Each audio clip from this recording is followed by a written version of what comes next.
राम राम दोस्तों। मंथन,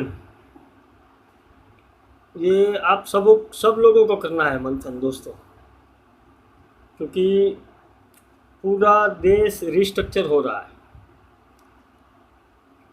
और अभी मुझे ये लग रहा है कि मंथन के अंदर हम सबको भगवान कृष्ण के साथ हमारे देश के लिए भी कुछ ना कुछ मंथन करना ज़रूरी है। आपने कभी गौर किया है दोस्तों, देश के अंदर इलेक्शन कितने होते हैं?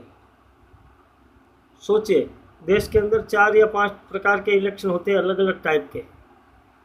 Central government, state government, local नगर निगम। और ये सब इलेक्शन के पीछे कितने रुपए का खर्चा होता है दोस्तों? आपने आपने कभी अनुमान किया है कि अंदाजन कितने करोड़ का खर्चा होगा सर? देखिए, एक सिंपल बात है।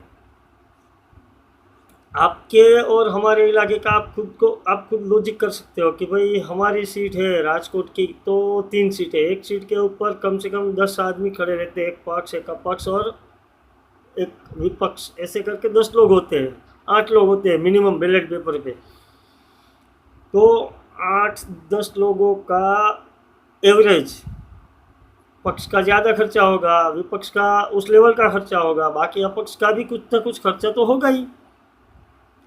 अब कोई भी पक्ष ये समझ लो कि मिनिमम मिनिमम 25 लाख का खर्चा करता है अपने इलाके के अंदर, और विपक्ष भी उतना ही खर्चा करता है। तो अपक्ष वाले जो है, यानी 50 लाख तो फिक्स हो गया एक सीट का, और अपक्ष वाले जो है वो 5-5 लाख, 10-10 लाख खर्चा करते होंगे अपने इलाके के अंदर। तो आप टोटल कीजिए, एक सीट के ऊपर सेंट्रल इलेक्शन के दौरान 50 लाख तो ये 2 लोगों का हो गया, और 6-7 लोगों का 5-10 लाख रुपया मिला के 50 लाख रुपया हो गया। अब एक इलेक्शन, एक सीट के लिए 1 करोड़ का कैंडिडेट का खर्चा टोटल, ठीक है ना? 1 करोड़ का खर्चा हो गया सबका मिला के। अब देश के अंदर कितनी सीटें?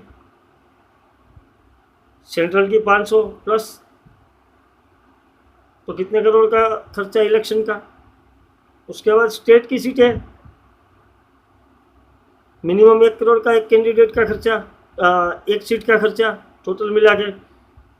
तो जितनी सीटें इतने करोड़। अब इसके बाद नगर निगम के इलेक्शन, उन लोगों का खर्चा।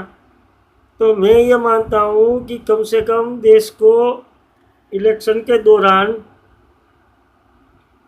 5 साल के अंदर कुल मिला के 10 से 15 हज़ार करोड़ का खर्चा है। उसके बाद आप लेबर की सैलरी गिनो, गवर्नमेंट का प्लानिंग, गवर्नमेंट का रुक जाएगा जो काम का लॉस, ये सब आप काउंट करोगे तो 15-20 हज़ार करोड़ नहीं, 30 हज़ार 35 हज़ार करोड़ तक का खर्चा हो जाएगा 5 साल का। ठीक है ना दोस्तों? तो ये देश अभी जिस महामारी के दौर से गुजर रहा है, मैं तो ये मानता हूँ दोस्तों कि 5-10 नहीं, 20 से 30 साल तक इलेक्शन हमारे देश में नहीं होने चाहिए। तो कम से कम हम लोग 1.5 से 2 लाख करोड़ का बचत कर पाएंगे, और वहीं बचत का पैसा कैंडिडेट जो अपने इलेक्शन के लिए अपने लिए खर्चा करना चाहता है वो अपने इलाके के लिए करे ना, हम उसको कहाँ रोक रहे? हर एक इलाके के अंदर गरीब आदमी है, हर एक लोगों को अच्छी सहूलियत दियो ना भाई, अब अपने इलाके में जाके। पक्ष और विपक्ष के नेता गायब हो गए अभी तो, अपना इलाका छोड़ के कहाँ घूम रहे पता ही नहीं चल रहा है हम लोगों को, तो हमने तो देखा ही नहीं है। हमारे नगर निगम के लोग हमारे आजू बाजू में रहते हैं वो दिखते हैं, बाकी तो हमें कोई दिखता ही नहीं है। स्टेट के, सेंट्रल के कोई भी नहीं दिख रहा है हमें यहाँ पे। तो मैं आप लोगों से अनुरोध करता हूँ दोस्तों कि नगर निगम वालों को ये बात पूरे देश में फैलाए कि इलेक्शन को बाइकआउट करना चाहिए कम से कम 30 साल तक।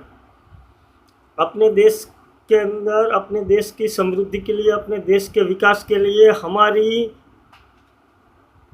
नस्ल को बचाने के लिए इंसान की नस्ल खत्म हो जाएगी दोस्तों, क्योंकि बिना बिना पैसे हम तो खाली मजदूरी रहेंगे।